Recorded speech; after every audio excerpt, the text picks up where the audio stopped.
My father's family name being Philip, and my Christian name, Philip, my infant tongue could make of both names nothing longer or more explicit than Pip. So I called myself Pip, and came to be called Pip.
Keep still, you little devil, or I'll cut your throat. No, sir, no.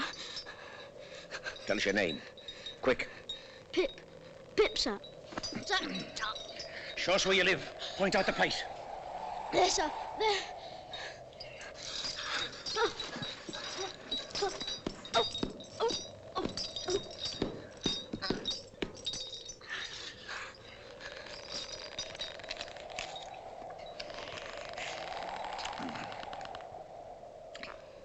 Now, where's your mother?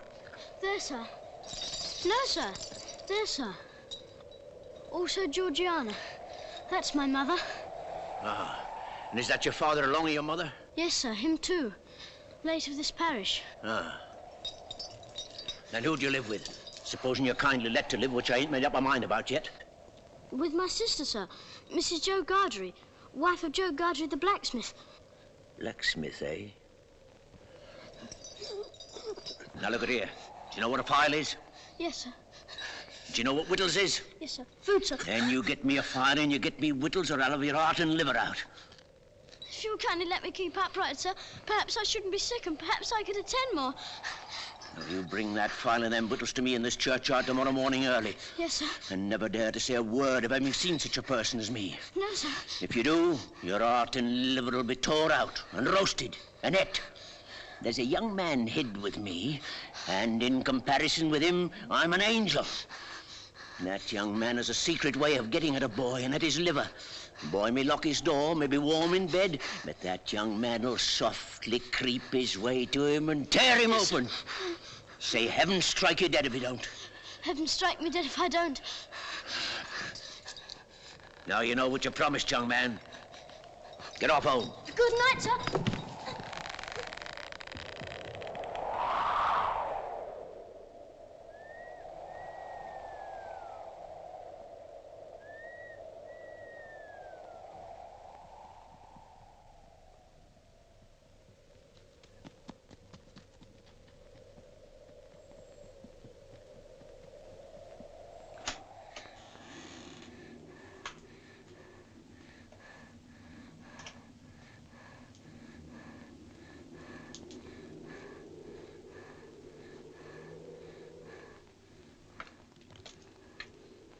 Hello, Joe.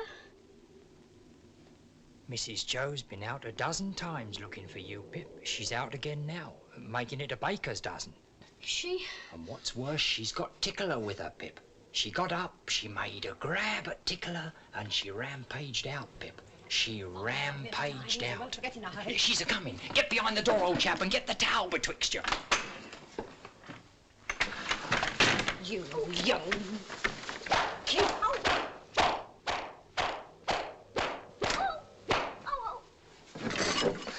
Now then, where have you been?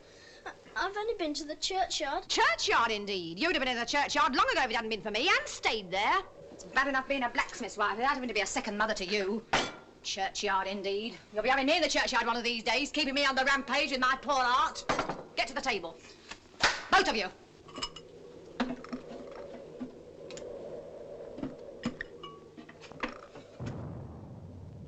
Listen. Was that great guns, Joe? Yes, there's another convict off. What does that mean? Oh, escaped, escaped. There was one escaped last night. They fired a warning of him. This must be a second one. Where does the firing come from? Drat the boy, ask no questions, you'll be told no lies. Mrs. Joe, I should like to know, if you wouldn't much mind, where the firing comes from. Bless the boy, from the hulks, of course. Oh, hulks. And please, what's hulks? There you go. That's the way with this boy. Answer him one question and he'll ask you a dozen. Hulks are prison ships right across the marshes. I wonder who's put in prison ships and why they're put in there. People are put into prison ships because they murder and because they forge and rob and do all sorts of bad things. And they always start by asking too many questions. Now get on with your supper. Get off to bed.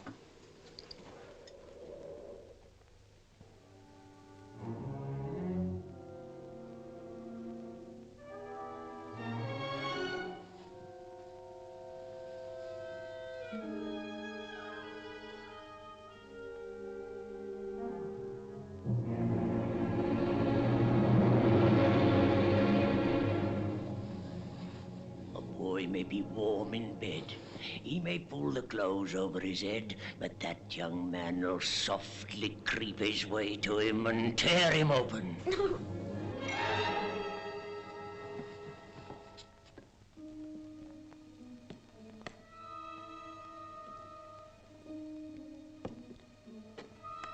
Wake up, Mrs. Joe. Wake up.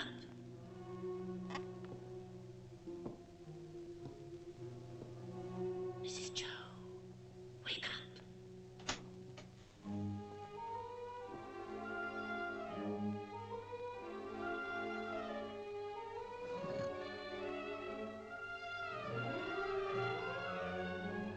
You're a thief, Pip.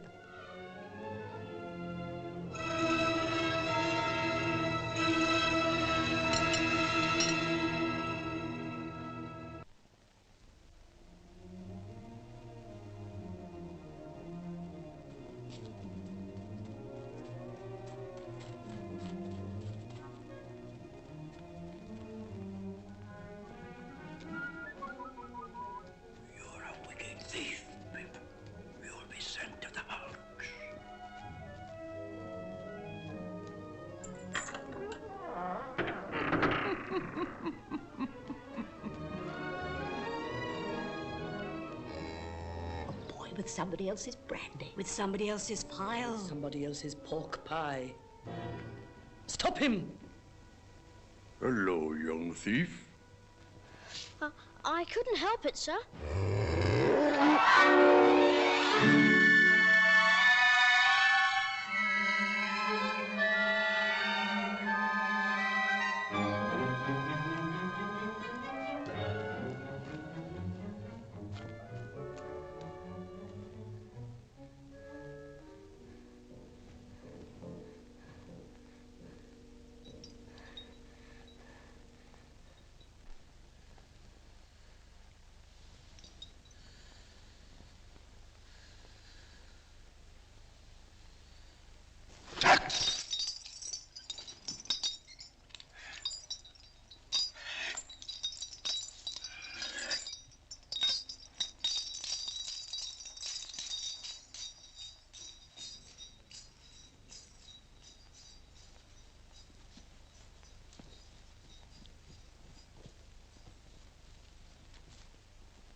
Sir?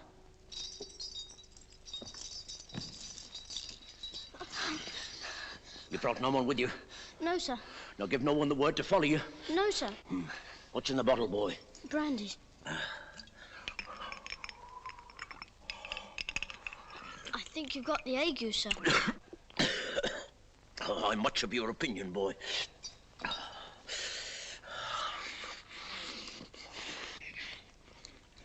I'm glad you enjoy it.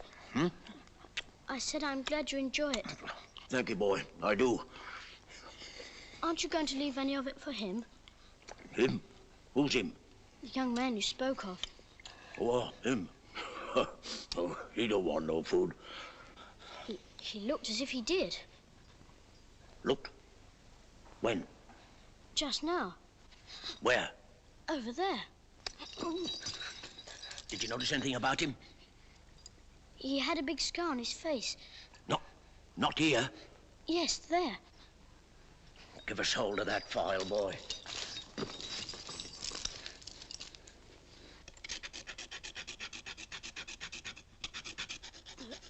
If you're not wanting me, sir, we have company for dinner, and my sister will be up early. Thank you, boy, thank you. This boy ought to be truly grateful, ma'am, for the princely dinner you've set before him. Do you hear what Uncle Pumblechook says? Be grateful. Why is it the young are never grateful? Naturally vicious. Now, to finish with, I want you all to taste a delicious, delightful gift from Uncle Pumblechook. It's a pie. A savoury pork pie. A savoury pork pie? Let's have a cut of this pie, Mrs. Doe, and we'll try to do it justice. Clean plates, cold. I always say a bit of savoury pork pie will lay atop of anything you may care to mention and do no harm. What's the matter, boy? Nothing, sir. I should think not.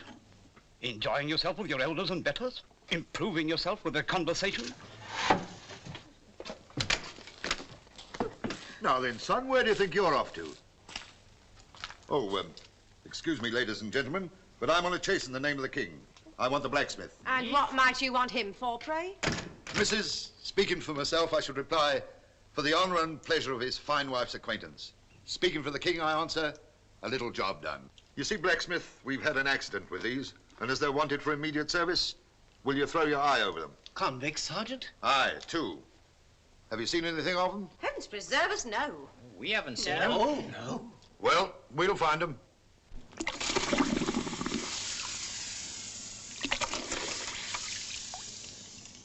Platoon, fall in. Platoon, prepare, shoulder up. Left 10. Platoon, march.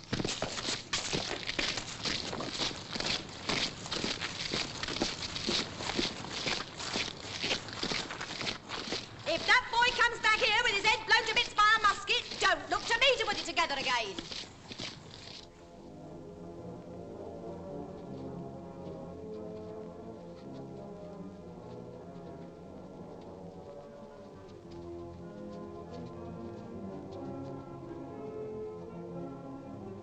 I hope we don't find them, Joe. I'd give a shilling if they had cut and run, Pip. Come on.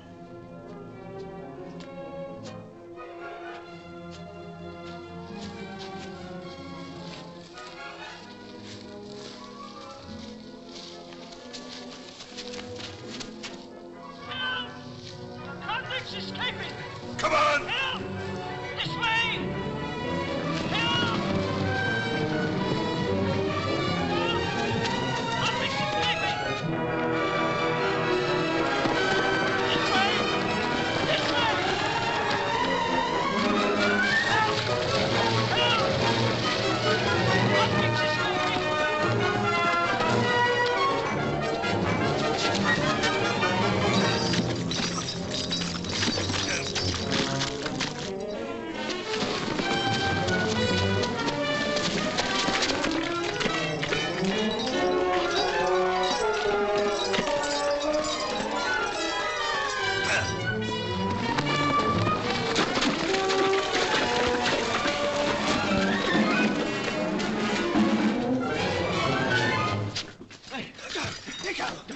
Don't forget, I took him.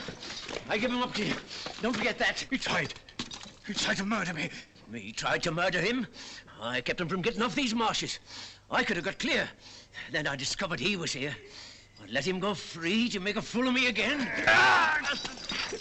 Let me go. Let me go. Make ready. Present. Fire!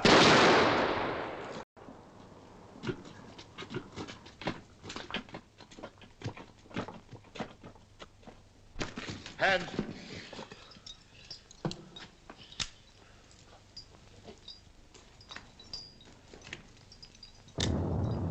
You're expected on board. Come on. Light those torches. Get aboard, you.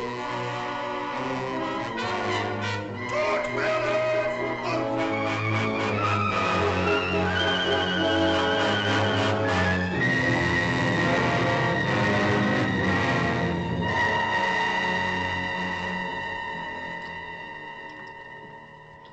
I wish to say something respecting this escape.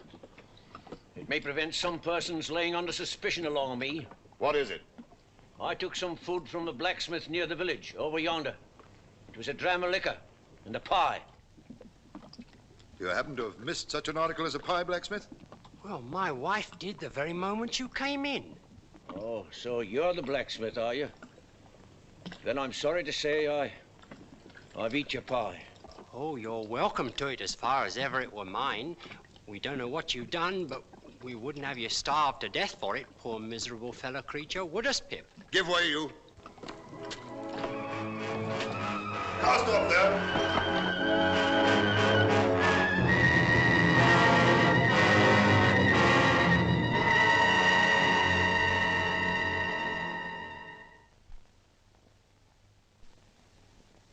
It was a year later.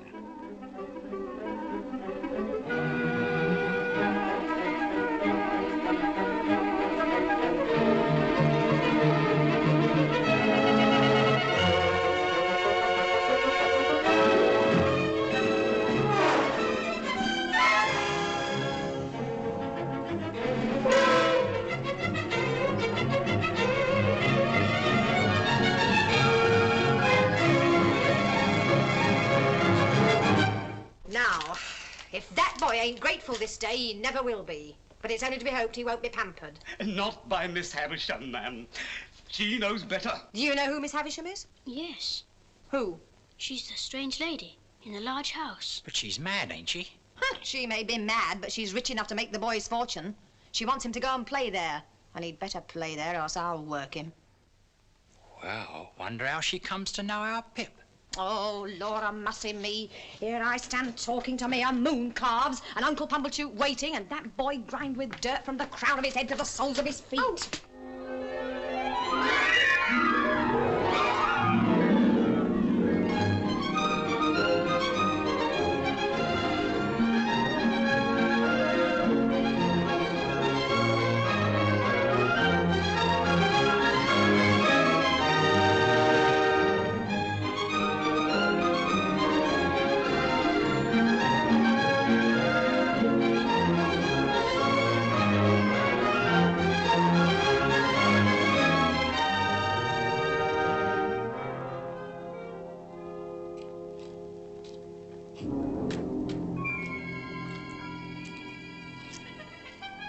Ring the bell, boy.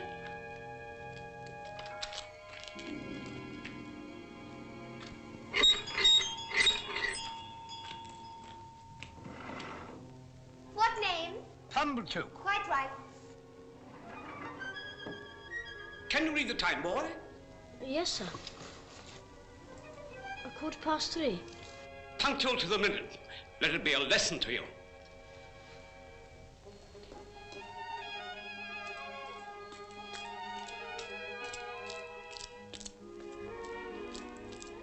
This is Pip. So this is Pip, is it? Come in, Pip.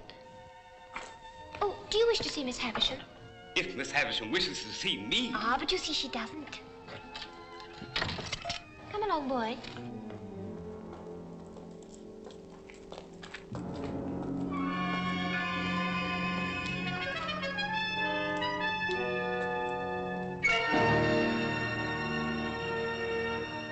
clock stop, miss? It should say 3:15. Don't loiter, boy.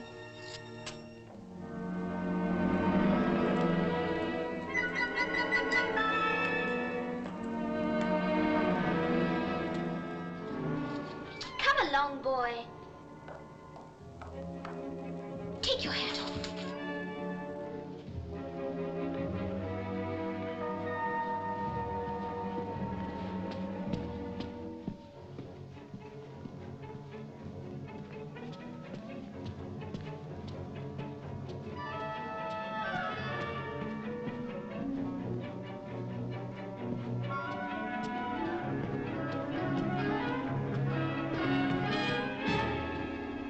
This door, boy. After you, miss. Don't be silly. I'm not going in.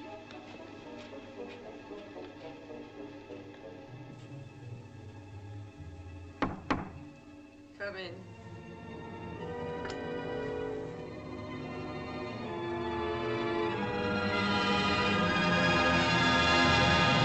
Who is it? Pip, ma'am.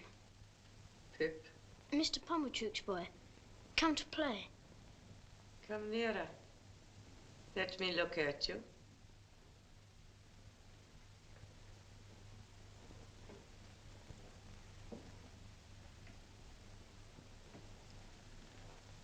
Come close.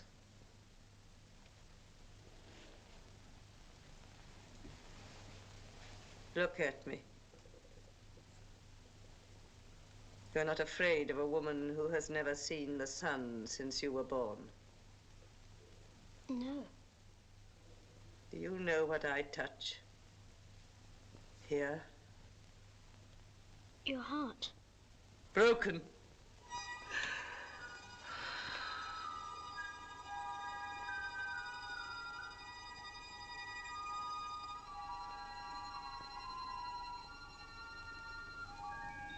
I sometimes have sick fancies. And I have a fancy I should like to see someone play. Play. Play. Estella, come here.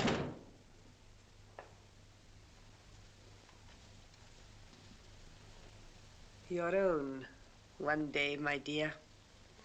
And you will use it well. Let me see you play cards with this boy. With this boy? But he is a common laboring boy. And look at his boots. Well, you can break his heart.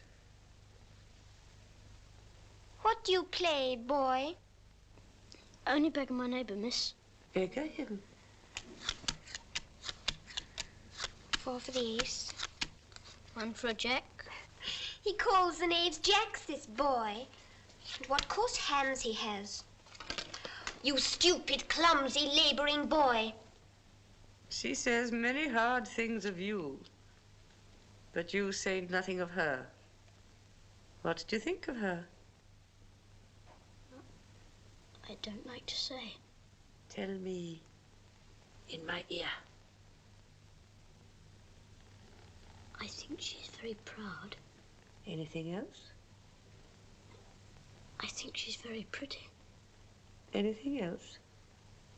I think she's very insulting. Anything else? I think I should like to go home now. And never see her again, though she is so pretty. I'm not sure that I wouldn't like to see her again, but I think I'd like to go home now.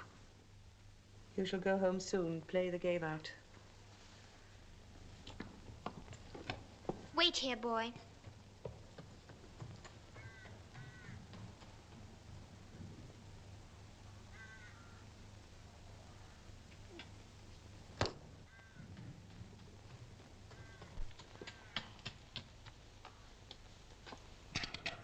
Why don't you cry?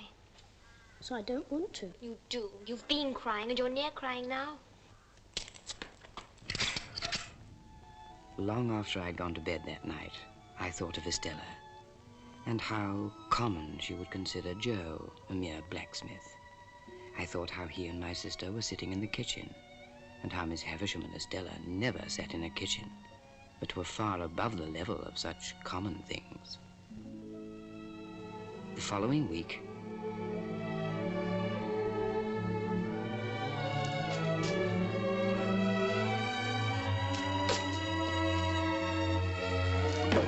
Would come this way today, boy.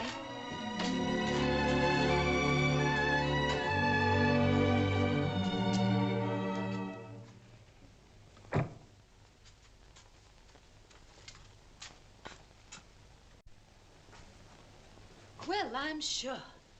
What next? The idea. Well? Well, miss? Am I pretty? Yes, I think you're very pretty. Am I insulting?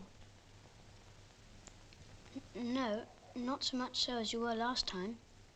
Not so much so. No. There, take that, you cross little monster. What do you think of me now? I shan't tell you. Because you're going to tell upstairs, is that it? No, it's not it.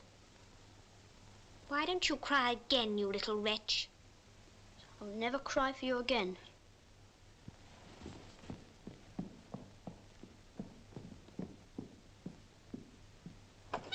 In there, boy.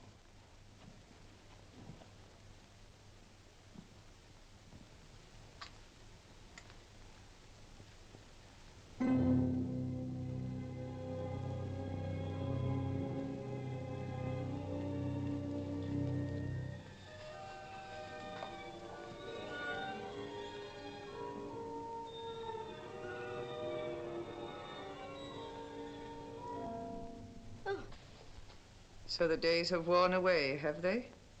Yes, ma'am. Today's... There. I know nothing of days of the week, nothing of weeks of the year. Do you know what that is? There? I can't guess what it is, ma'am. It's a great cake. A bride cake. Mine. On this day of the year, long before you were born, this heap of decay was brought here. It and I have worn away together. Mice have gnawed at it. And sharper teeth than teeth of mice have gnawed at me. There. Walk me. Walk me, walk me.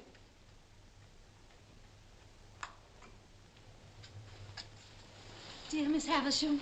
Good morning, Miss Good morning, Miss Havisham. How well you look.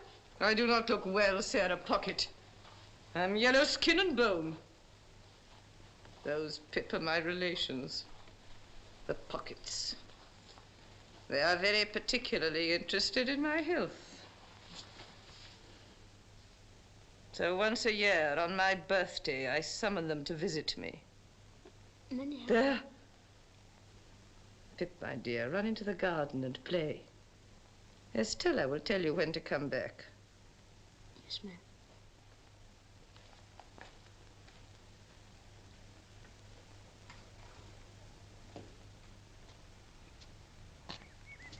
Hello, young fellow. Hello. Who gave you leave to prowl about? Miss Estella. Come on, fight. Oh, stop a minute there. I ought to give you a reason for fighting, too. There it is. Come on. Are you satisfied with the ground? Quite satisfied, thank you. Good.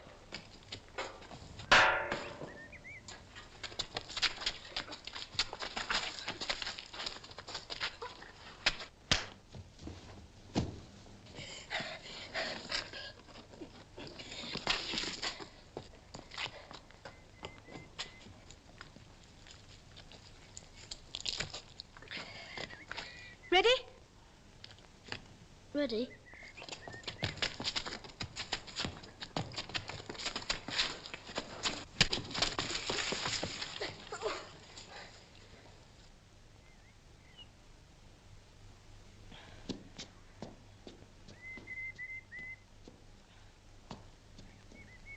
That means you've won.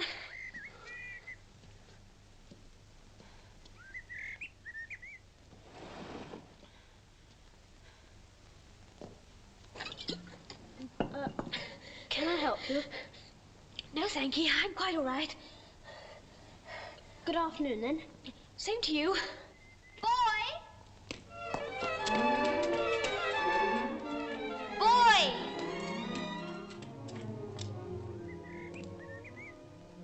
Yes, miss?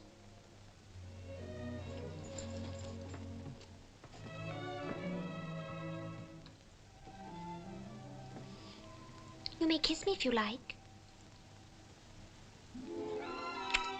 Now you ought to go home.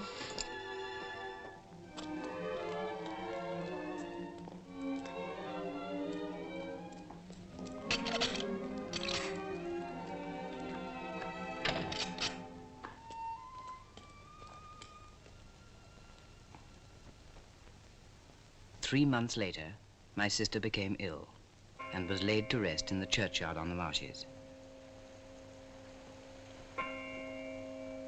The occasion was marked for me not so much by the passing of Mrs. Joe as by the arrival of Biddy.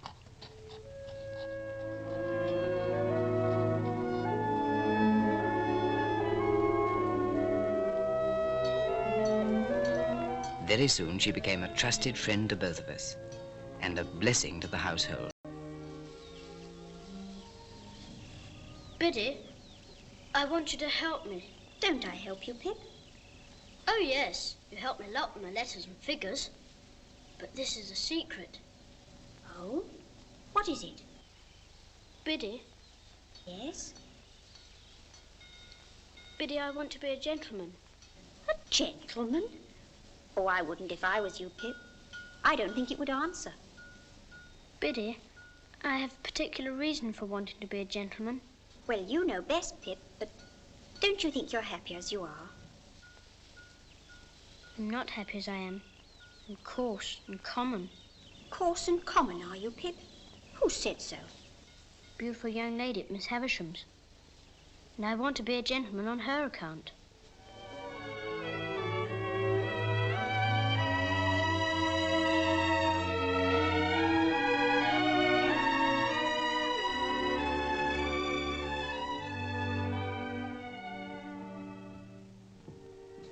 Whom have we here? A boy. Boy of the neighborhood, hey? Yes, sir. How do you come here? Miss Havisham sent for me, sir. Well, behave yourself. I've a pretty large experience of boys, and you're a bad lot of fellows. Now, mind you behave yourself. Yes, sir. Take this in there, boy. Yes, miss. From this moment, I entered upon the regular occupation of pushing Miss Havisham in her chair. As we began to be more used to one another, Miss Havisham talked more to me and asked me such questions as what I'd learnt and what I was going to be. Estella was always there and always let me in and out, but never told me I might kiss her again. Sometimes she would coldly tolerate me, and other times she told me energetically, I hate you. My admiration of her knew no bounds, and scarce a night went by without my falling asleep with the image of her pretty face before my eyes. One day,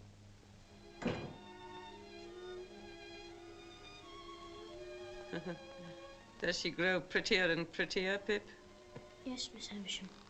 There, there. That's all till next time. Miss Havisham, I can't come next time. This is sad news, Pip. Why not? Tomorrow's my birthday, and I'm 14. Oh, and you start your apprenticeship with a blacksmith, do you not? Yes, Miss Havisham. Why so glum, Pip? Are you not excited by your new venture? I used to think I would be, but I'm not now. Pip, here are some golden sovereigns. A gift from me. Thank you, Miss Havisham. Do with them what you please. You've earned them well. Thank you. Come and see me on your next birthday. Yes, Miss Havisham. Estella, show him out. Goodbye, Miss Havisham.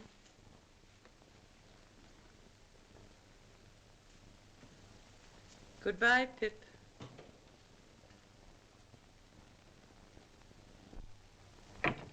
You'd better say goodbye to me, because I'm going away too.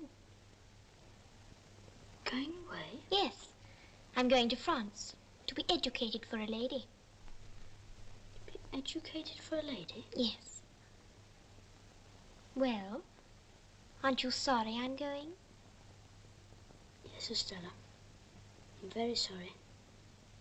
I wish I knew when you were coming back. But I wish... What do you wish? I wish I could kiss you goodbye.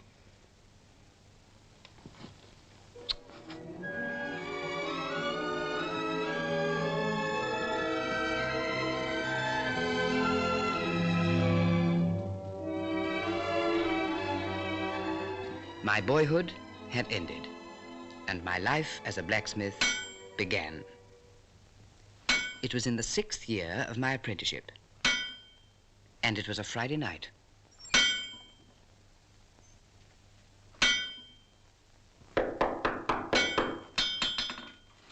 Are you the blacksmith by name Joseph or Joe Gargery? Yes, sir. Have you an apprentice commonly known as Pip? Is he here? I'm Pip, sir. Ah. So you are Pip? Yes, sir. My name is Jaggers. I'm a lawyer in London. I wish to have a private conference with you two. We'd better go into the house.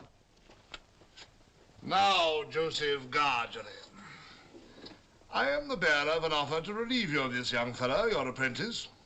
You would not object to cancel his apprenticeship for his own good, at his own request? You would want nothing for so doing? Heaven forbid I should want anything for not standing in Pip's way. Very well, then. I come now to this young fellow. And my communication to him is that he has great expectations.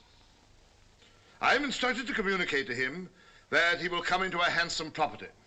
Further, that it is the desire of the present possessor of that property that he shall be immediately removed from his present sphere of life and from this place and be brought up as befits a young gentleman of great expectations. Now, Mr. Pip, you are to understand first that it is at the request of the person from whom I take my instructions that you always bear the name of Pip. If you have any objection, now is the time to mention it. I have no objection. I should think not, indeed. Secondly, Mr. Pip, you are to understand that the name of the person who is your liberal benefactor is to remain a profound secret until that person chooses to reveal it. If you have any suspicion whom that person might be, keep that suspicion within your own breast. If you have any objection, now is the time to mention it. Speak out. I have no objection. And now, Mr. Pip, kindly consider me your guardian. Thank you, sir. Oh, I tell you at once, I'm well paid for my services, otherwise I shouldn't render them. I have arranged for you to go to London in a week's time. You will need some new clothes. They should not be working clothes. 20 guineas. Well, Joseph Gargery, you look dumbfounded. I am. Then good night, Mr. Gargery.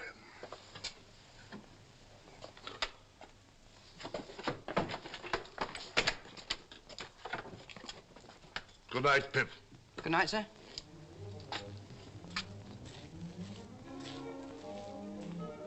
Pip, a young gentleman of great expectations.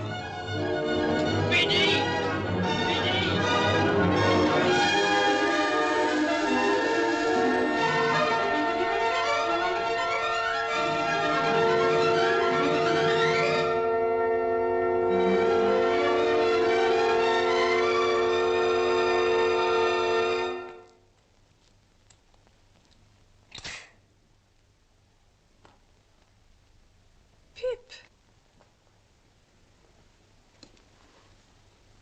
This is a very gay figure, Pip. I start for London tomorrow, Miss Havisham, and I thought you would kindly not mind my taking leave of you. Well? I've come into such good fortune since I saw you last, Miss Havisham, and I'm so grateful for it. I've seen Mr. Jaggers, Pip. I've heard about it. So you go tomorrow? Yes, Miss Havisham. And you are adopted by a rich person. Not named. No, Miss Havisham. And Mr. Jaggers is made your guardian. Yes, Miss Havisham. Is, abroad. Estella...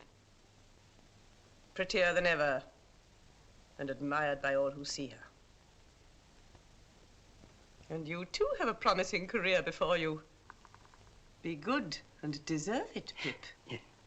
You will always keep the name of Pip, you know. Yes, Miss Havisham. Goodbye, Pip.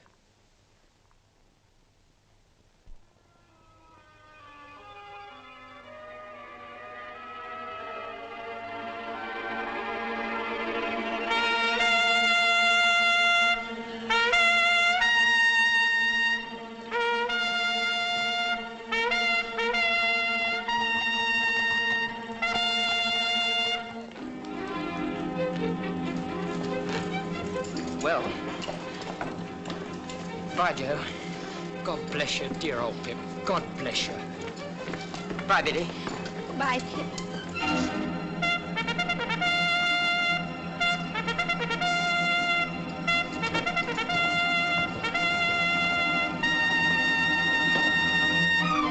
One day I'll come and see you in London, Pip.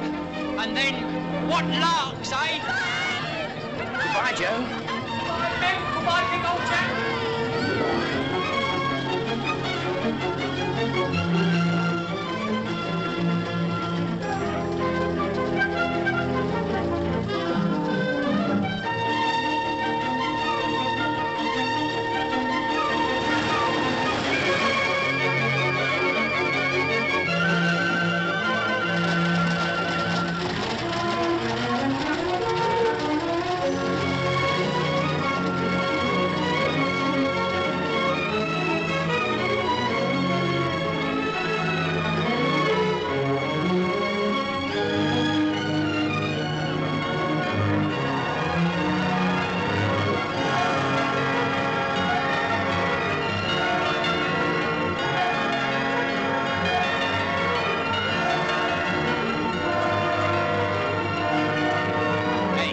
London.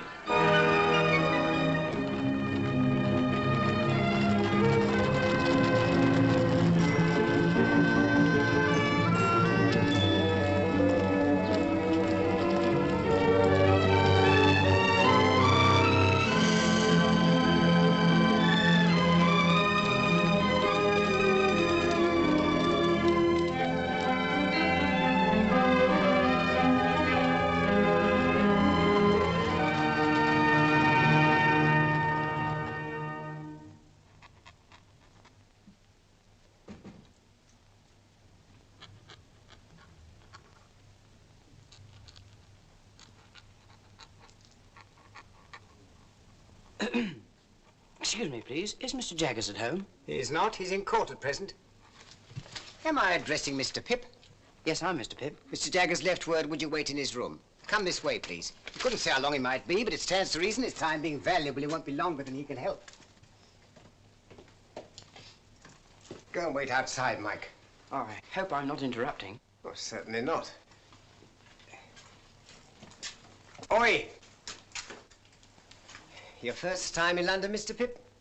Yes, sir. I was new here once. Rum to think of it now. Whose likeness is that? That? Oh, this is our most famous client. Got us a world of credit. This chap murdered his master. Didn't plan it badly. Is it like him? Like him? It is him, you know. This cast was made in Newgate, directly after he was taken down.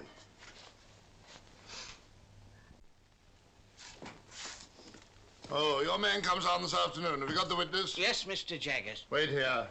Mr. Pip's here. Good. Ah, so you've arrived safely, Mr. Pip. Good morning. Good morning, Mr. Jaggers. Now, we can soon settle you. Wemmick, Mr. Pip's file. Wemmick here will conduct you to a Mr. Herbert Pocket's rooms in Barnard's Inn, where you will live. Oh, sit down, Mr. Pip, sit down. Mr. Pocket will be able to give you a good lead as to the places in London with which you shall become acquainted. I take it that is agreeable? Yes, Mr. Jaggers. Next, money. Your allowance will be £250 per annum. which means that you will draw from Wemmick here the sum of £62, 10 shillings per quarter. A very handsome sum of money, too, I think. You consider it so? How could I do otherwise? But answer the question. Undoubtedly, Mr. Jaggers. Good. Get out! Now, here is a list of the tradespeople with whom you may run up an account. Wemmick, take Mr. Pip round to Barnard's Inn. Yes, sir. I shall check the bills and pull you up if I find you getting on too well. Of course, you'll go wrong somehow, yes, but that's no fault of mine. Goodbye and good luck, Mr. Pip. Goodbye, Mike! Mr. Wemmick, I don't quite know what to make of Mr. Jaggers. Oh, we don't mean that you should know what to make of him. Deep, that's what he is, as Australia. Who was that he shouted at so fiercely in the office? Oh, that was his housekeeper, name of Molly. He got her off on a murder charge. Murder? Isn't he frightened of having her about? Not him. When you come to see us again, take a good look at her. Shall I see anything very uncommon? You'll see a wild beast tamed. Keep your eye on it.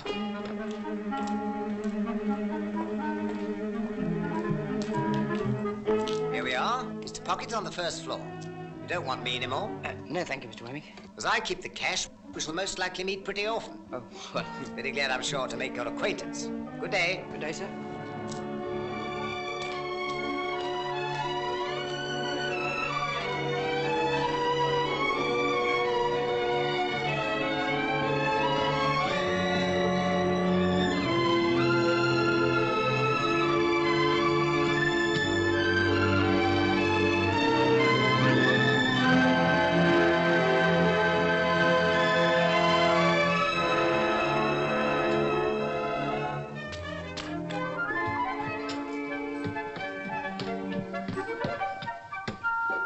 Mr. Pip?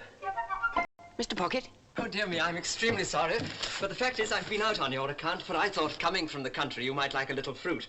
And I went to Covent Garden Market to get it good. Well, thank you. It's very nice of you. Can I take the parcels?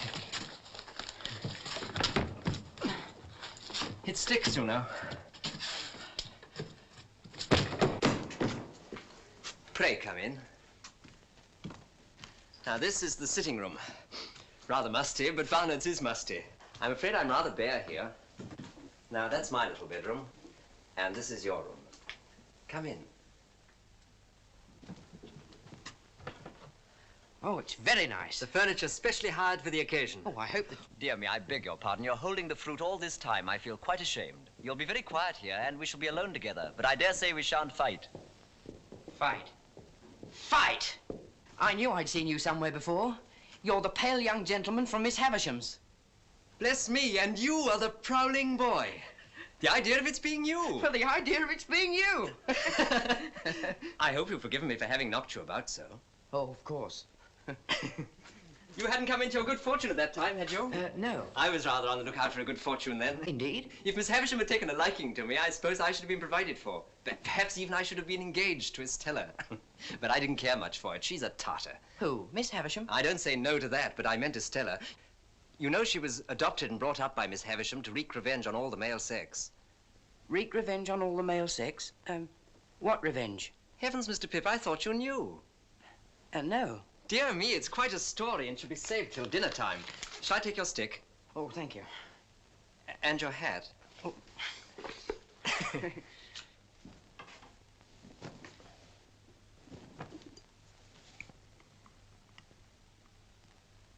Herbert. Yes, my dear Pip. As I've been brought up a blacksmith, I'd take it as a great kindness if you'd give me a hint when I go wrong in my manners. With pleasure, though. I should guess you'd need very few hints. Thank you very much. Now, please tell me more of Miss Havisham. Ah, yes, Miss Havisham. But let me introduce the topic by pointing out that in London it's not the custom to put the knife in the mouth, for fear of accidents. It's scarcely worth mentioning, only it's as well to do as other people do. Oh, I must apologize. Thank Not you at all, very much. I'm sure. Now, Miss Havisham was an heiress, and as you may well suppose, was looked upon as a great match. Well, one day there appeared upon the scene a certain man. I never saw him, for this was 25 years ago. He pursued her closely and professed to be devoted to her, and there's no doubt that she fell passionately in love with him, which brings me to the cruel part of the story. Merely breaking off to remark, my dear Pip, that it's not usually considered necessary to fill the mouth to its utmost capacity. Oh, very sorry. I was so interested. Not at all, I'm sure. The marriage day was arranged, the wedding dresses were bought, the wedding guests were invited. The day came, but not the bridegroom. He wrote a letter. Which she received when she was dressing for her marriage at 20 minutes to 9. Exactly. So that was why she stopped the clocks. Yes. And when she'd recovered from a bad illness, she laid the whole place waste, as you've seen it, and has never since looked upon the light of day. Herbert, you said that Estella was not related to Miss Havisham, but only adopted. When adopted? There's always been an Estella since I've heard of a Miss Havisham. I know no more. So, Pip, all I know of Miss Havisham, you know.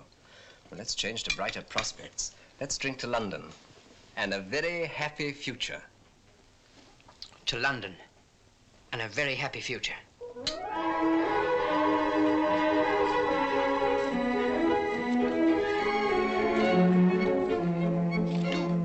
3, 4. Now all together, Mr. Pip. That's right. That's better. Much better. Enjoy yourself.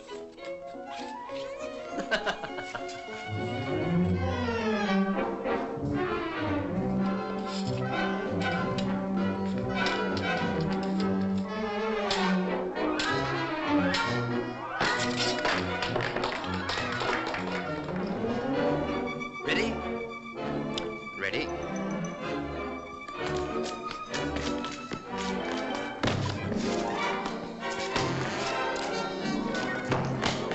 Forgive me, Herbert. Carry on, Pip, carry on. And so, if I could buy some new furniture and perhaps one or two other little things, I think I could be quite at home at Barnard's Inn. Do it. I knew you'd get on. How much do you want? £20? Wemmick!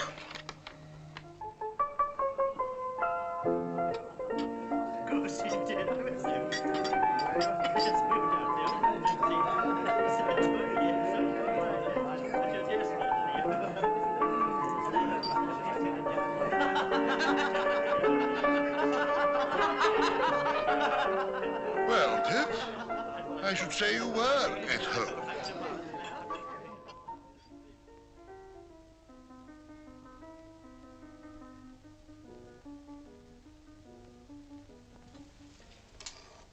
Herbert, Yes, we've done very badly. very badly. Thank heaven for my birthday.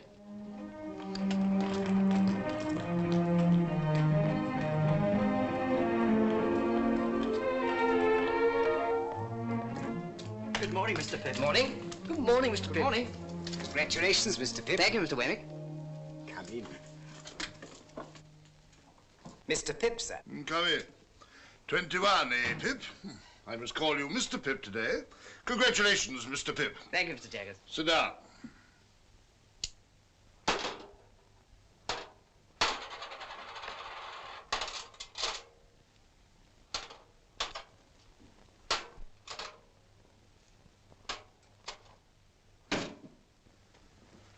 Now, my young friend, I'm going to have a word with you. If you please, sir. What do you suppose you are living at the rate of? At the rate of, Mr. Jaggers? The rate of. I'm afraid I'm unable to answer. I thought so. Now, I've asked you a question, my friend. Have you anything to ask me? Oh, well, of course it would be a great relief to ask you several questions, Mr. Jaggers, if it were not forbidden. Ask one. Is my benefactor to be made known to me today? No. Ask another. Well, I was just wondering if I had anything to receive. I thought we should come to that. Wemmick! Mr. Pip, you have been spending pretty freely of late, and you're in debt, of course. I'm afraid I must say yes, sir. You know you must say yes, don't you? Yes, sir. Wemmick, hand Mr. Pip that piece of paper. Now, unfold it and tell me what it is.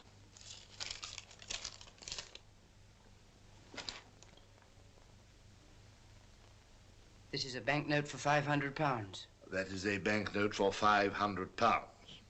And at the rate of that handsome sum of money per annum, and at no higher rate, you are to live until your benefactor appears. Will it still be years hence, Mr. Jaggers? When that person discloses, you and that person will settle your own affairs. My part in the business will cease. That's all I have to say. Wemmick, show Mr. Pip out. Thank you, Mr. Jaggers. My dear Mr. Pip, Mr. Gargery is going to London and would be glad, if you are agreeable, to be allowed to see you. He will call Tuesday morning at 9 o'clock. We talk of you in the kitchen every night and wonder what you are saying and doing. No more, dear Mr. Pip, from your ever obliged and affectionate servant, Biddy. As I watched Joe that Tuesday morning, dressed grotesquely in a new suit, let me confess that if I could have kept him away by paying money, I certainly would have paid money. In trying to become a gentleman, I had succeeded in becoming a snob.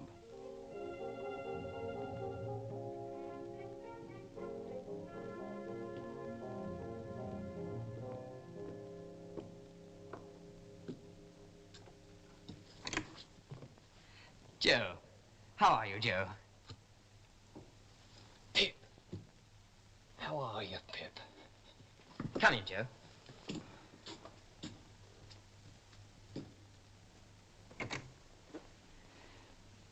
Well, Joe, I am glad to see you. Pip, dear old chap, you've growed and you've swelled, and you gentlefolk has to be sure you're an honour to your king and country. And you, Joe, look wonderfully well. Give me your hat.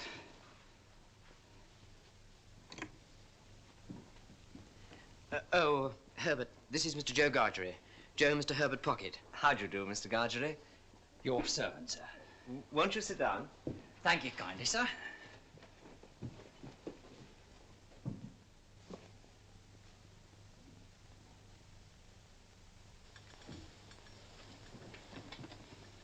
Will you take tea or coffee, Mr. Gargery? Oh, thank you kindly, sir. I'll take whichever is most agreeable to yourself. What do you say to coffee? Thank you kindly, sir. Since you are so good as to make choice of coffee, I'll not run contrary to your opinions. But don't you find that rather heating? Say tea, then.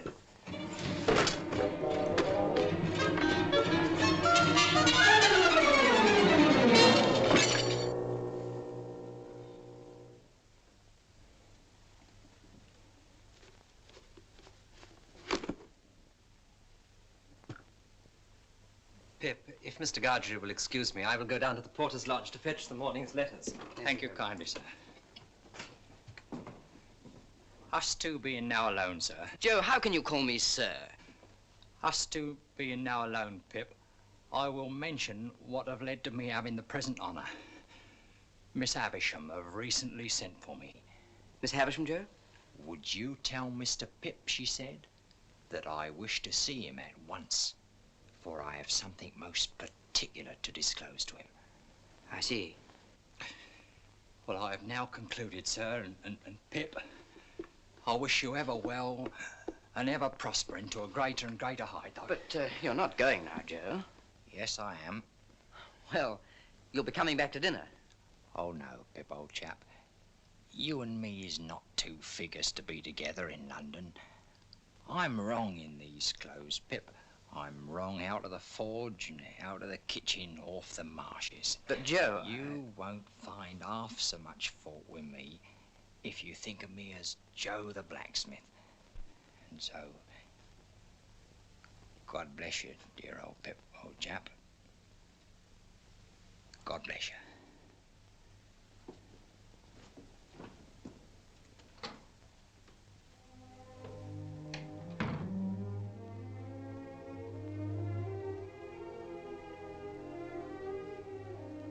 All that day, Joe's simple dignity filled me with reproach. And next morning I began the journey to our town, knowing that I should sleep that night at the forge. But as the miles went by, I became less convinced of this, and invented reasons and excuses for not doing so. Joe, Pip's here. Oh, we didn't expect you, Pip. Pip, your bed's not ready. We thought for certain you'd be staying in the town. You must stay in the town. Gentlemen, always stay at the Blue Boar. Blue Boar, Rochester! All other swindlers upon earth are nothing to the self-swindlers. And with such pretenses did I cheat myself. Surely a curious thing. Come in, Pip. How do you do? How do you do, Miss Havisham? You kiss my hand as if I were a queen. Well? I thought that you were so kind as to wish to see me, Miss Havisham. Well?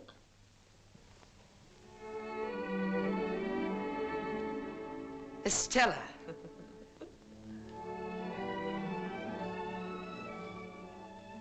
Well, Pip? Stella, this is an unexpected pleasure. I didn't think to find you here. You two must have a lot to say to each other. Go out into the garden, both of you, and walk and talk together. I must have been a strange little creature to hide and watch you fight that day. But I did, and I enjoyed it very much. You rewarded me very much. Did I? Don't you remember? I remember I entertained a great objection to your opponent. I took it ill that he should be brought here to pester me with his company. He and I are great friends now. Are you? I imagine that since your change of fortune, you have naturally changed your companions. Oh, yes, naturally. Do you remember the first time I came here? The time you made me cry? Did I? I don't remember. Not remember you made me cry? You meant nothing to me. Why should I remember? You must know, Pip, I have no heart. Perhaps that's why I have no memory. No one looking at you could believe that. Oh, I have a heart to be stabbed at or shot at, but you know what I mean. There's no sympathy there, no softness, no sentiment. If we're to be thrown much together, you had better believe that at once. I can't believe it, Estella. Very well. It's said at any rate. But remember how I've been brought up, and don't expect too much of me. Come, Pip. You shall not shed tears for my cruelty today. We'll go just once more round the garden and then go in. Miss Havisham will be expecting you at your old post. Is she beautiful? Graceful, well-grown? Do you admire her, Pip? Everyone must who sees her, Miss Havisham. She is going to London soon, and you shall meet her there. I shall be the happiest man in London, Miss Havisham. Love her. If she favors you, love her. If she tears your heart to pieces, love her. I adopted her to be loved. I developed her into... as punctual as ever, Jaggers. As punctual as ever. How do you do, Pip? And what are you doing here? Miss Havisham wished me to see Estella, Mr. Jaggers. Ah, a fine young lady. Shall I give you a ride, Miss Havisham? Once round. A very fine young lady, Pip.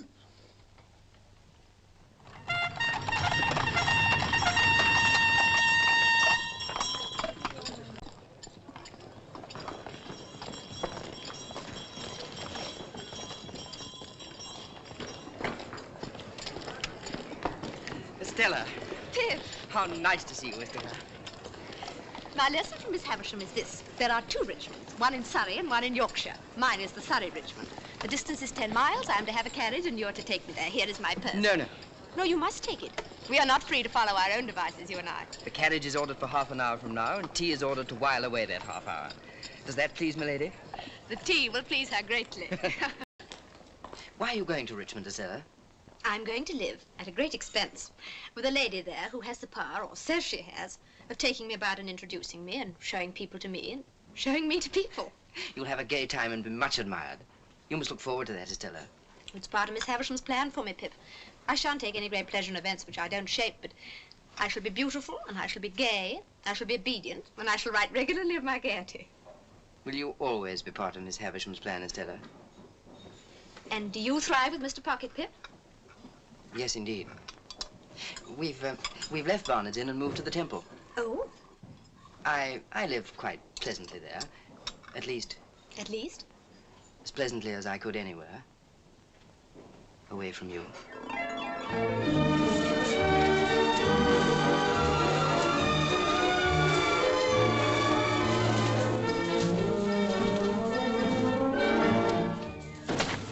All through that summer, I saw a great deal of Estella, and I was very happy.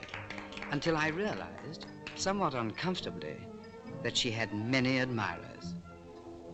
It was not until the winter that fate threw her in the way of Bentley Drummle.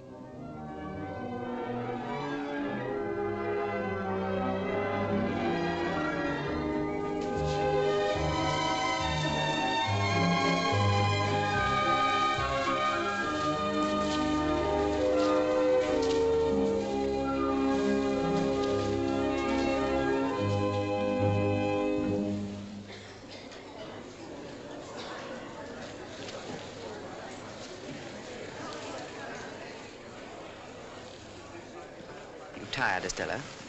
Rather, Pip. You should be. Say rather I should not be. For I still have my letter to Miss Havisham to write before I go to bed. Recounting tonight's triumph? Surely a very poor one, Estella. I don't know what you mean. I didn't know there'd been any. My lords, ladies, and gentlemen, This is our dance, Estella. pray take your places for the next dance.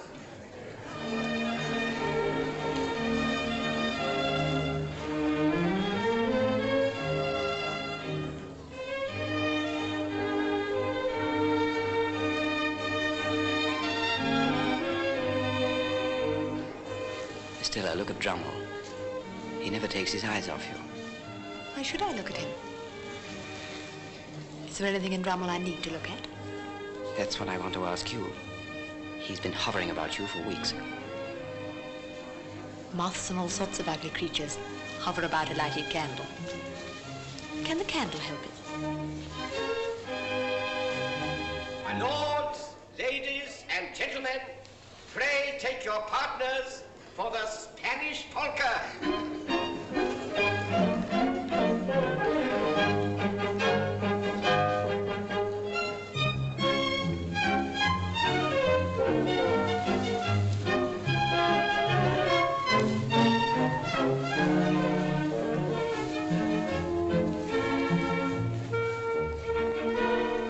Everybody dislikes him, you must know that. There's nothing to recommend him but money and a ridiculous row of addle-headed ancestors. It makes me wretched to see you encourage him. Does it?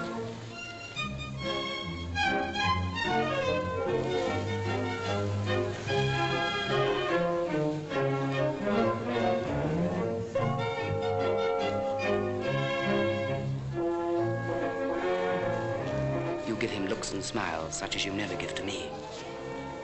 Do you want me then to deceive and entrap you? Do you deceive and entrap him, Estella? Yes, and many others. All of them but you.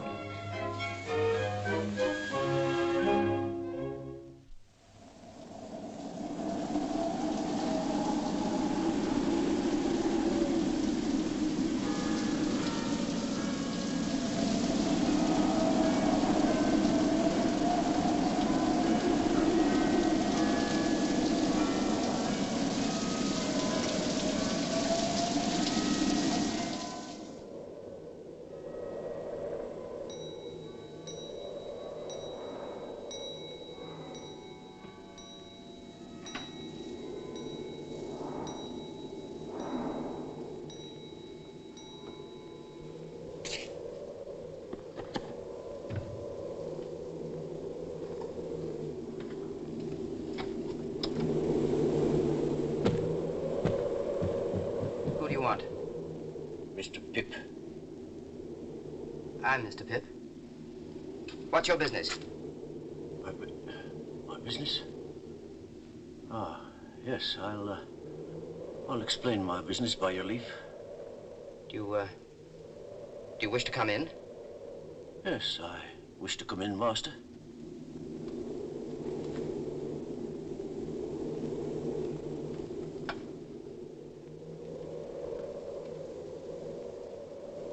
Now perhaps you will explain your visit.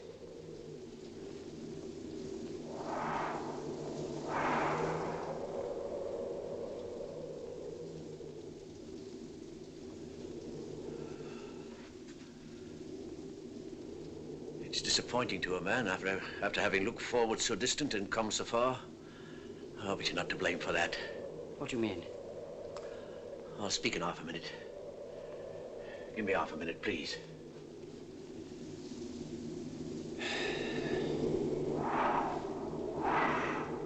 There's no one nigh, is there?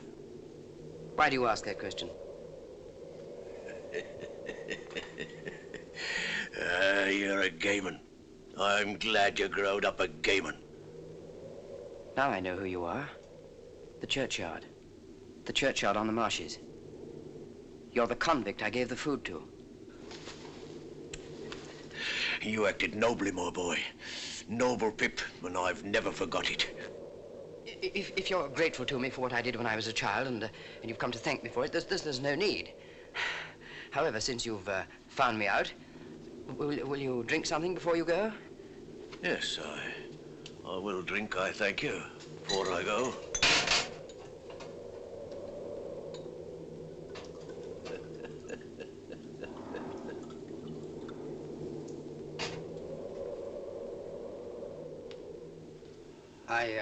I hope you won't think that I spoke harshly to you just now. I had no intention of doing it, and I'm very sorry for it if I did. I wish you well and happy.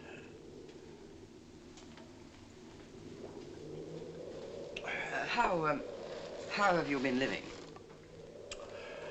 I've been a sheep farmer, away in the New World, in New South Wales. I hope you've done well. I've done wonderful well. I'm famous for it. Oh, I'm very glad to hear it. I hope to hear you say so, dear boy. But you've done well too, eh? Yes, I've done quite well. May I make so bold as to ask how you've done well since you and me was out in those lone, shivering marshes? How? Huh. Yes, I've been chosen to succeed to some property. Might I be a varmint ask what property? I don't know. Might I be a varmint ask whose property? I don't know. Could I make a guess, I wonder, at your income since you come of age? As to the first figure now. 5?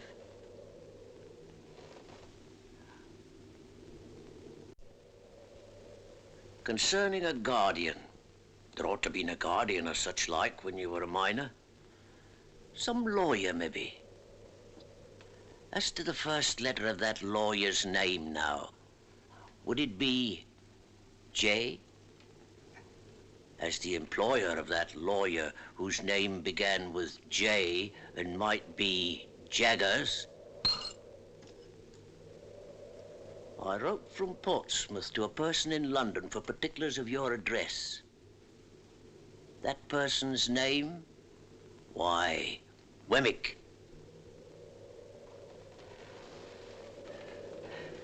Yes, Pip, dear boy, I made a gentleman of you. It was me what done it. I swore that time that as sure as I earned a guinea, that guinea would go to you. And that there hunted dog what you kept life in got his head so high that he made a gentleman. And Pip, you're him. Why, I'm your second father, Pip, and you're my son. And how good looking you've growed. Ah, there's a pair of bright eyes somewhere, eh? Isn't there a pair of bright eyes what you love the thoughts of? They shall be yourn, dear boy, if money can buy 'em. But didn't you never think it might be me? No, never. Well, you see, it was me. And single-handed. Never a soul in it but me own self and Mr. Jaggers. Was there no one else? No, who else should there be? Well, where are you going to put me, dear boy? Put? Oh, to sleep. Who's that? Don't be alarmed. It's Mr. Pocket who shares these rooms with me. Phew! What a night. Hello. Herbert, something very strange has happened. This is a visitor of mine. Take it in your right hand. Say, strike me dead on the spot if I split in any way, whatever. Strike me dead on the spot if I split in any way whatever. Kiss it. Do as he says, Herbert. No, you're an oath.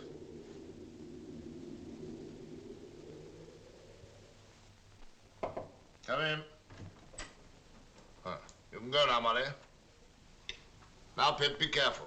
I will, sir. Don't commit yourself. Don't commit anyone. You understand me? Anyone. Mr. Jaggers, Don't tell me anything. I don't want to know anything. I'm not curious. I merely want to assure myself that what I've been told is true. Did you say told or informed? Told would seem to imply verbal communication. You can't have verbal communication with a man in New South Wales, you know. I will say informed, sir. Good. I've been informed by a person named Abel Magwitch that he is the benefactor so long unknown to me. That is the man in New South Wales. And only he. And only he. I'm not so unreasonable, sir, as to hold you at all responsible for my mistakes and wrong conclusions. But I always supposed that it was Miss Havisham. As you say, Pip, I am not at all responsible for that. Yet it looked so like it, sir. Not a particle of evidence, Pip. Take nothing on its looks, take everything on evidence. There is no better rule. Well, I have nothing more to say.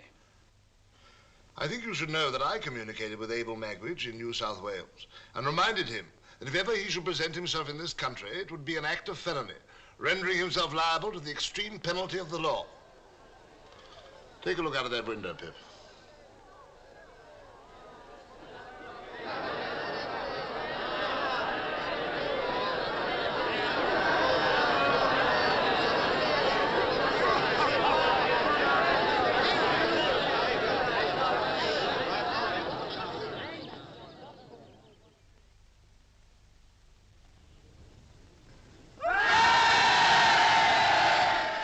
That sort of thing happens every day.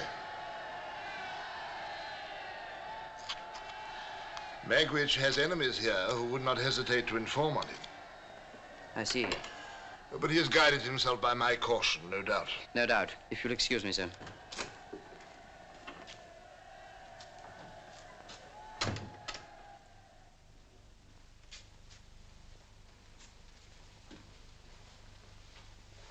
There's no other alternative.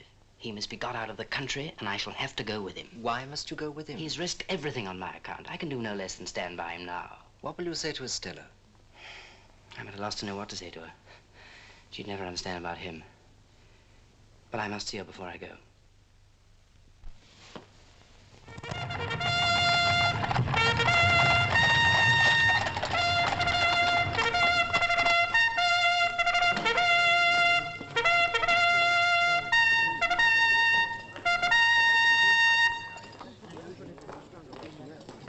Just come down? Yes. Beastly place, your part of the country, I think. I'm going out for a ride in the saddle. I mean to explore those marshes for amusement. Out of the way villages there, they tell me. Curious little public houses and smithies and that. Mr. Drommel, I didn't seek this conversation. I don't find it a very agreeable one. I'm sure you don't. But don't lose your temper. Haven't you lost enough without that? What do you mean? Look here, you, sir. The lady is joining me later, so take her horse round to her house in an hour's time. Very good, sir. And don't forget to tell the waiter I don't dine, because I'm going to dine with the lady. Aye,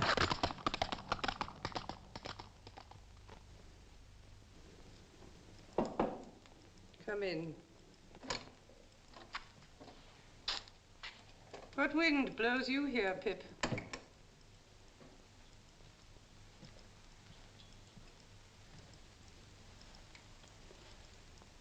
I went to Richmond yesterday to speak to Estella, Miss Havisham. And finding that some wind had blown her here, I followed. What I have to say to Estella, I will say before you presently in a few moments. It will not surprise you. It will not displease you. I'm as unhappy as you could ever have meant me to be. I have found out who my patron is. It isn't a fortunate discovery, and is not likely ever to enrich me in reputation, station, fortune, anything. But there are reasons why I can say no more of that. It is not my secret, but another's. It is not your secret, but another's. Well? When you first caused me to be brought here, Miss Havisham, I suppose I really did come here as any other chance boy might have come, as a kind of servant, to gratify a want or a whim and to be paid for it. Aye, Pip, you did. And that Mr. Jaggers was... Mr. Jaggers had nothing to do with it. His being my lawyer and the lawyer of your patron was a coincidence. He holds the same relation towards numbers of people. But when I fell into the mistake that I've so long remained in, at least you led me on. Yes. I let you go on. Was that kind? Who am I? For heaven's sake, that I should be kind. Well, well, well, what else? Estella, I should have said this sooner, but for my long mistake, which led me to believe that Miss Havisham meant us for one another. And I felt that I couldn't tell you of my real feelings while you were not free to choose for yourself. But now I have to go away. And I must say it before I go. I love you, Estella. I've loved you ever since I first saw you in this house. Pip, I tried to warn you not to love me. But you wouldn't be warned, for you thought I didn't mean it. Isn't it true that Bentley Drummel is in town here and pursuing you? Quite true. that you encourage him and ride out with him, and that he dines with you this very day? Quite true. How can you fling yourself at such a man? Should I rather fling myself at you, Pip, who would sense at once that I bring nothing to you? But you cannot love him, Estella. What have I always told you? Do you still think, in spite of it, that I don't mean what I say? Estella, you would never marry him. Why not tell you the truth? I am going to be married to him.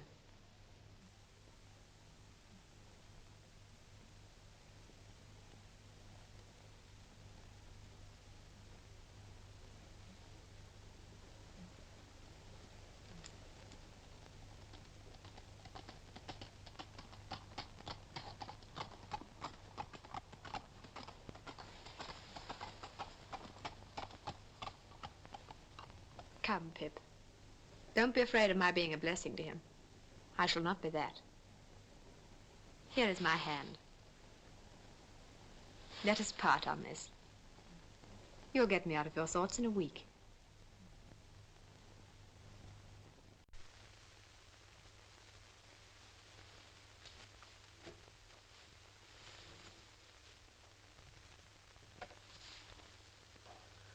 What have I done? What have I done?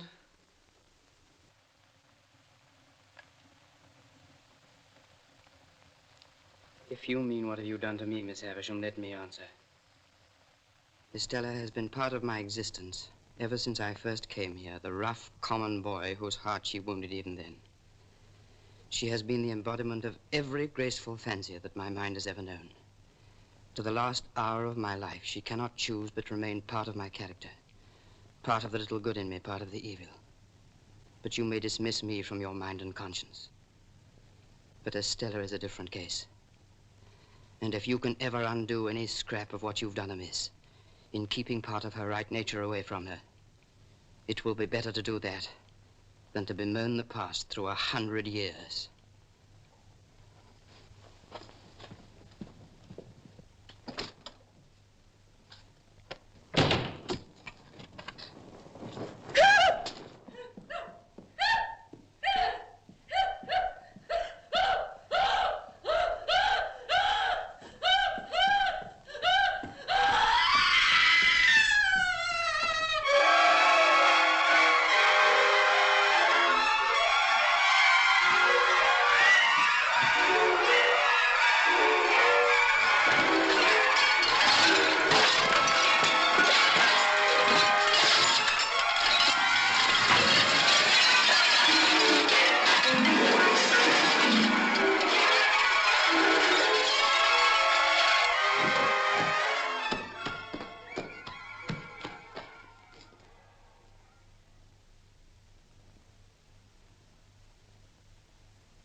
Late that evening, I left the room with the long table for the last time and started on my way back to London.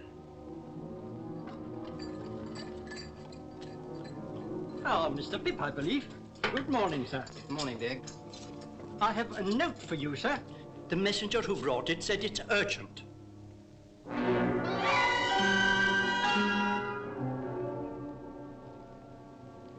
Get me a cab off the stand, Dick. Yes, sir. Morning, Wemmick. What's the trouble? So you got my note, then? Yes, I came straight here.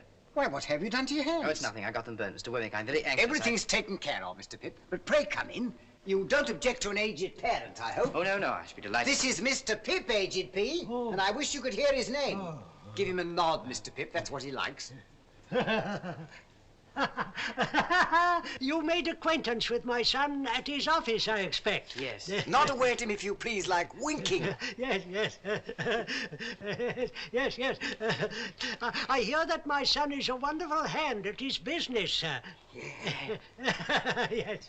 You're as proud of me as Punch, ain't you, aged P? There's a nod for you. There's another one for you. Yes, yes. Now, Mr. Pip and I have business to discuss. Oh, yeah. Come and sit down. I want to offer an apology, for he isn't capable of many pleasures. Just tip him a nod now and then when he looks off his paper, and he'll be as happy as a king. My pleasure, Mr. Wemmick, and I'm sure that you'll appreciate that I'm most anxious to know what's happened. Of course. Now, I heard by chance yesterday morning that an old enemy of a certain convict, whose name we needn't mention, yes, had got wind of his being in England. So I went to the temple and found Mr. Herbert. And I told him that if he was aware of any such person, whose name we needn't mention, being about your chambers, that he'd better get him out of the way. I also heard that you had been watched. That I'd been watched? Yes. And might be watched again. So he'd better get him out of the way while you were out of the way. I see. He would be greatly puzzled what to do. He was. But we've now removed him to a house overlooking the river, down Limehouse way. I should like to join them at once. If you take my advice, Mr. Pip, you'll wait till after dark. By which time, you see, we can have those hands attended to.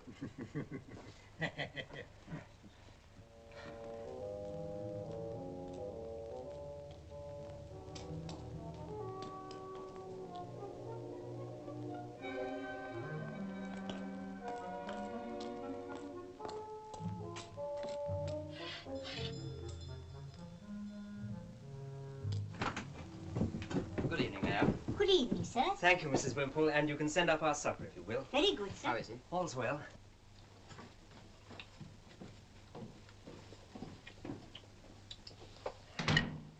I may be grubber, dear boy. All this was. Are you sure that you can rely on Wemmick's judgment and sources of information? Aye, Wemmick knows. He spoke to me of a particular enemy of yours. Do you know who that might be? Aye. That was the man you saw fighting with me on the marshes, the man with the scar. He turned informer on me then to save his own skin, and he'd do it again to see me hanged. But no sneaking rat like him's going to make me leave, my boy. Well, if you're worried about that, there's no need. I'm coming with you. No. You're a gay one. What a gay one my boy's turned out to be, eh? The following day, I sent Herbert to make some inquiries. He found that the packet boat for the continent left Gravesend Pier at high tide every Thursday. I set myself to hire a boat. It was soon done. I couldn't get rid of the notion of being watched, and how many undesigning persons I suspected of watching me, it would be hard to calculate. I began to go out as for training and practice, sometimes alone, sometimes with Herbert. We were out in all weathers and became, as was our intention, familiar figures on the river. My burns were still very painful. We made it a practice that Herbert should embark from the place nearest to the house where our convict was hidden. As the hours of the tide changed, we took to going further downriver. There, on the marshes, we found a lone public house where we decided to stay on the night of our escape. And from a nearby buoy, we timed the passing of the packet boat.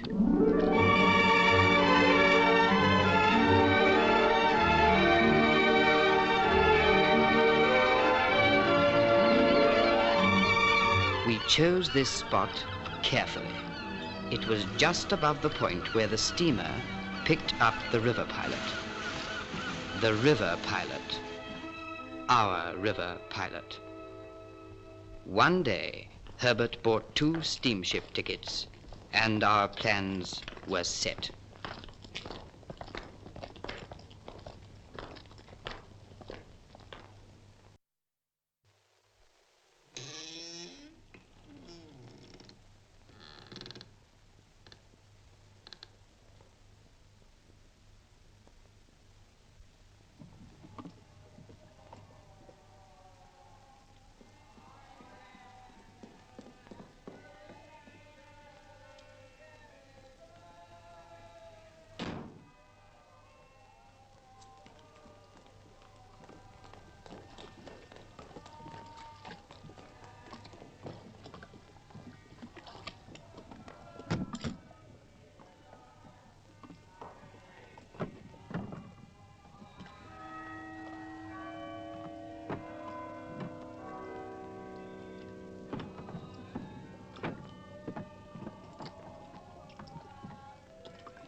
Tell me something. What, dear boy? What I did for you as a child was such a small thing. Why have you done so much for me? I had a child of my own once, Pip. A little girl who I loved and lost. What happened to her? I don't know. It's a dark part of my life, dear boy. Ain't worth telling. But when on those lone, shivering marshes, a boy was kind to a half-starved convict, that boy took the place of the child he had lost. Pull on your left.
Here she comes.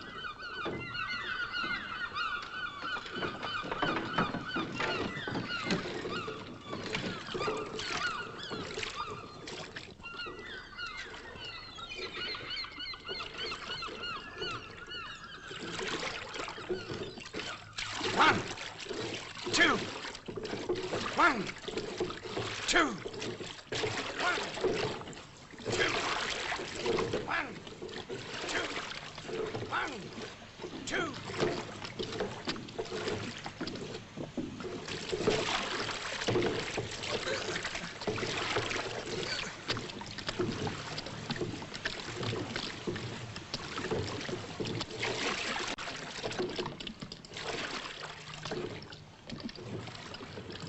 You have an escaped convict there. That's the man in the stern. I call upon him to surrender and you to assist.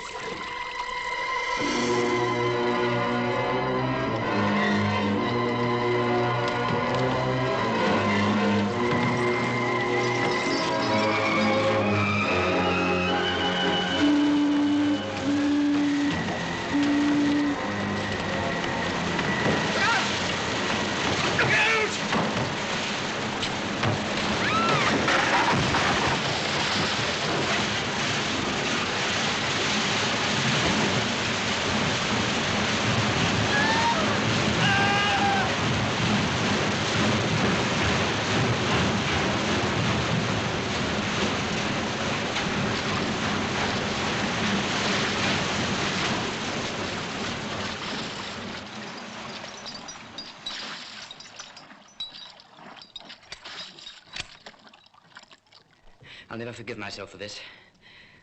I'm all right, dear boy. I'm content to have seen my boy and to take my chance. Jaggers will help us. He'll get you off all right. Prisoners at the bar. It is now my duty to pronounce the sentence demanded by the law.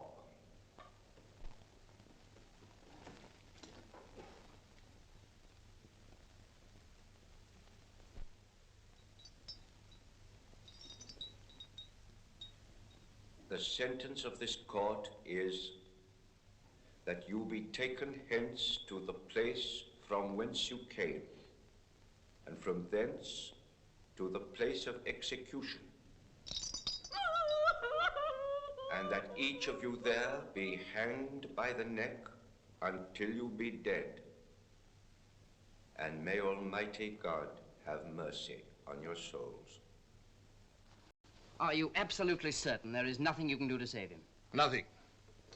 You realize, of course, that you no longer inherit his money. That will be claimed by the crown. The money's no interest to me. If you had been a blood relation, it might have been different. You are not a blood relation, so it is not different. You mean if he had a child, the money would go to the child? The money might go to the child.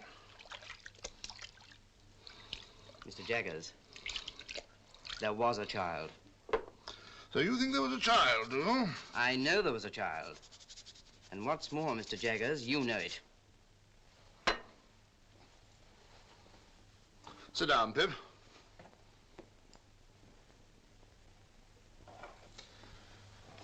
I'm going to put a case to you, Pip, but I admit nothing. I understand. You admit nothing.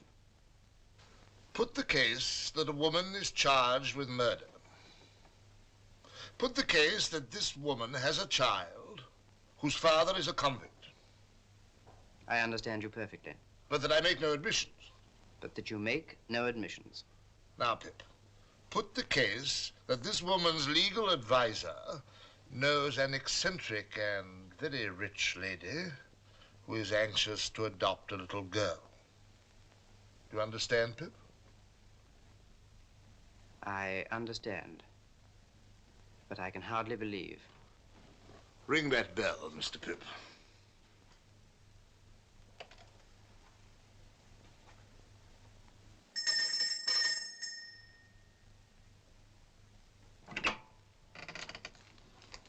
Yes, sir? Basin. Yes, sir.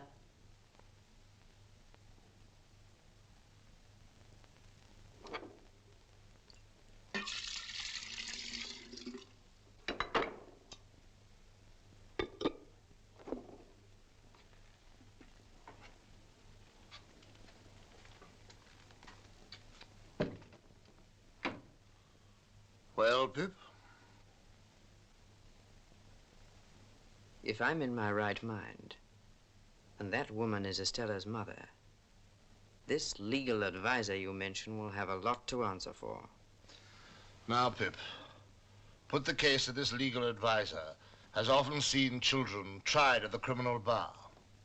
Put the case that he has known them to be habitually imprisoned, whipped, neglected, cast out, qualified in all ways for the hangman, and growing up to be hanged. Put the case that here was one pretty little child out of the heap that could be saved. Put that last case to yourself very carefully, Pip. I do, Mr. Jaggers. Did he do right? He did right. Good. Does Estella know? You mean, does the little girl know? Yes. No, she does not know. She must never be told. As to that, she has a claim to her father's property. The legal advisor must use his own judgment. Her father's condition is considerably worse. He has been moved to the prison infirmary.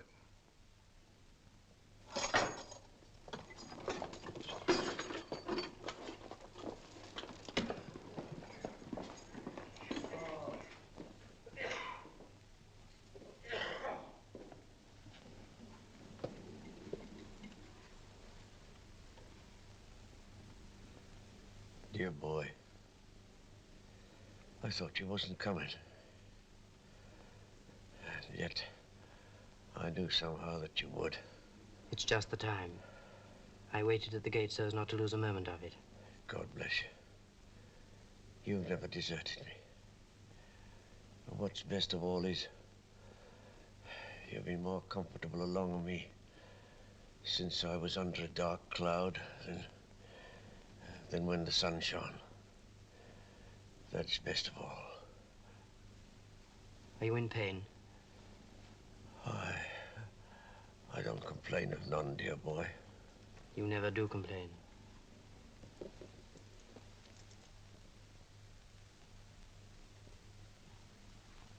You better stay.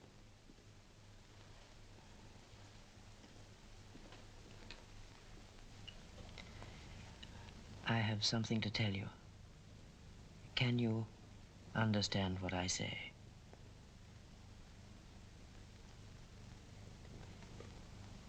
You had a child once, whom you loved and lost. She lived and found powerful friends. She is living now. She is a lady and very beautiful. And I love her.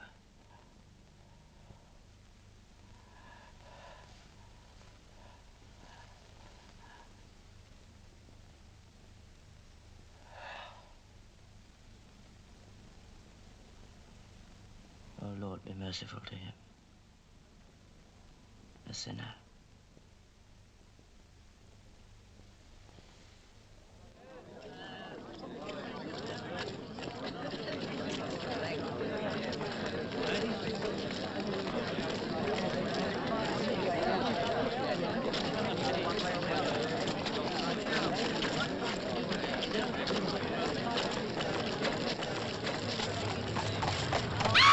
Get out of the way, you fool!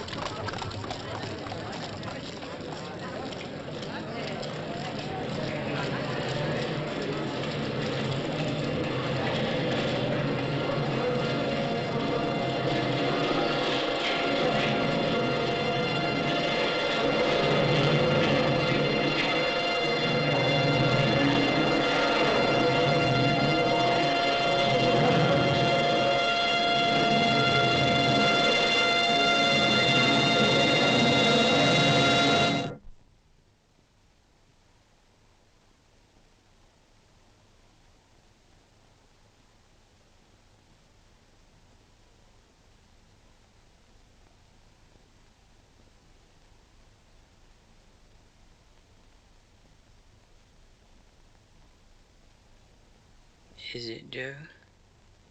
Which it are, old chap?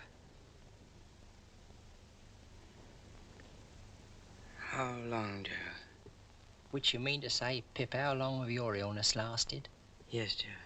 Well, it's the end of April, Pip. Tomorrow's the 1st of May. Dear Joe, have you been here all the time? Oh, pretty nigh, old chap.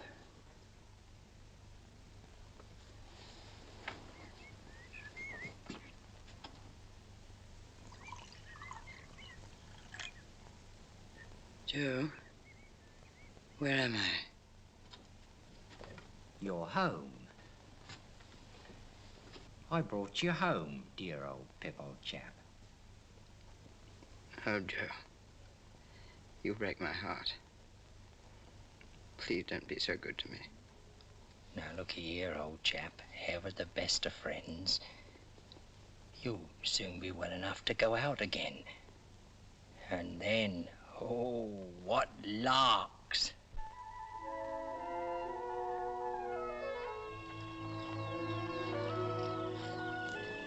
Biddy, you have the best husband in the world.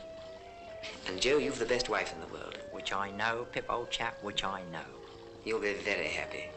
Which are our intention, Pip, old chap. And you'll have children.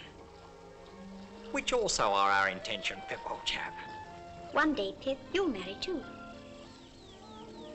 I don't think I shall, Biddy. Not now. Dear Pip, do you still fret for her? I think of her. But that poor dream, Biddy, has all gone by. All gone by. I knew as I said these words that I secretly intended to visit the old house that evening.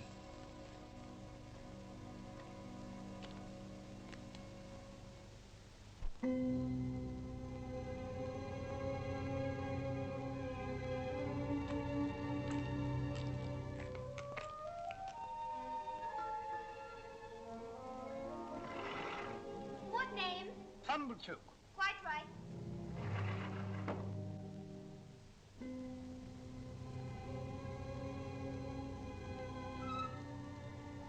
Come in, Pip.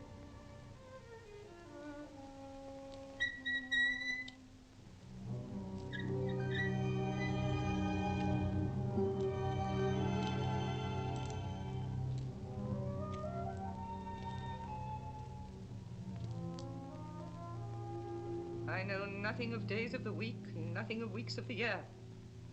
Don't loiter, boy.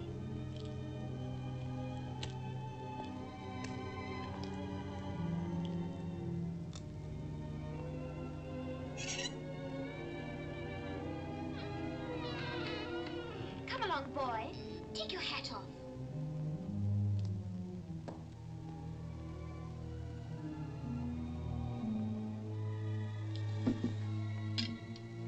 Whom have we here? A boy. A boy of the neighborhood, eh? But he is a common laboring boy.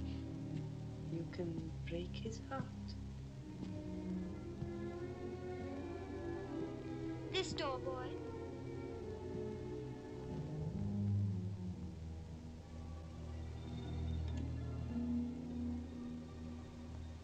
Pip. Estella.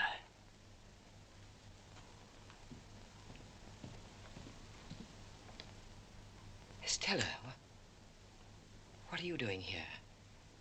I thought you were in Paris with your husband. I have no husband, Pip. Have you not heard? I've been ill, Estella. I've heard nothing. When Mr. Jaggers disclosed to Bentley Drummle my true parentage, he no longer wished to have me for a wife. Well, Pip, why don't you laugh? You've every right to. I've no wish to laugh, Estella. I'm truly sorry. You've no need to pity me. It has simplified my life. There's now no need to sell the house. It is mine, and I shall live here. I shall like it here, Pip. Away from the world and all its complications.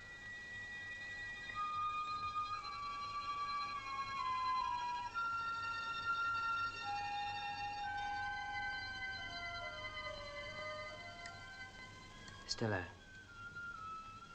how long have you been here? I don't know.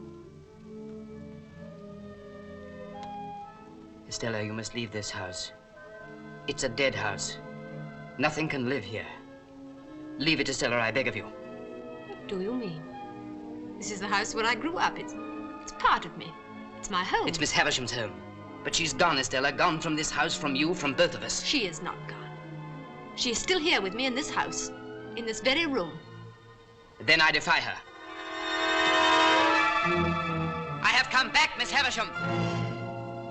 I have come back to let in the sunlight.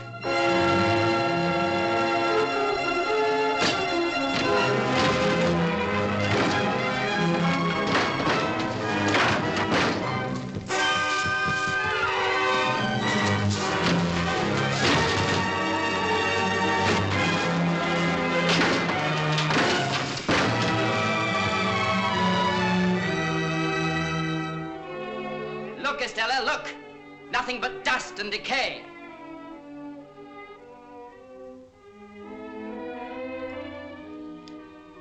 I've never ceased to love you, even when there seemed no hope for my love. You're part of my existence, part of myself. Estella, come with me, out into the sunlight. Look at me.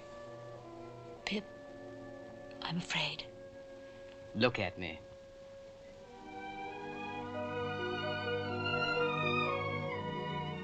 We belong to each other. Let's start again. Together.